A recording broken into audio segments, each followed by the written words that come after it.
আসসালামু আলাইকুম রহমতুল্লাহ। আপনাদের জন্য একটা খুশির সংবাদ নিয়ে আসলাম।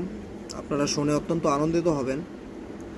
বাংলাদেশ থেকে 2025 সালে যারা সরকারিভাবে টাকা জমা দিয়ে হজ করতে গেছিল, তো হজে খরচ কম হয় 4,978 জনকে ধর্ম মন্ত্রণালয় 8,28,90,183 টাকা ফেরত দেওয়ার সিদ্ধান্ত নিয়েছে। তো অতীতে কোনো সরকারের ধর্ম মন্ত্রণালয় এরকম উদ্যোগ নেয় নাই। আলহামদুলিল্লাহ, ডক্টর ইউনূস স্যারের সরকার, ধর্ম উপদেষ্টা খুব ভালো একটা উদ্যোগ নিয়েছে। আসলে এরকমই হওয়া দরকার।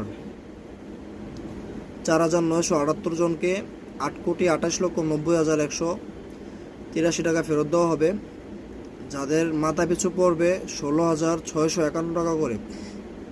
16,651 টাকা করে পড়বে। আলহামদুলিল্লাহ, এটা আমাদের জন্য অত্যন্ত গর্বিত এবং আমাদের জন্য অত্যন্ত সুখের একটা সুন্দর একটা ভালো লাগার ব্যাপার যে আমাদের ধর্ম মন্ত্রণালয় এই টাকাটা মানুষদেরকে ফেরত দেবে যারা সরকারিভাবে হজে গিয়েছিল। তো ধর্ম মন্ত্রণালয়ের উপদেষ্টাকে স্যালুট।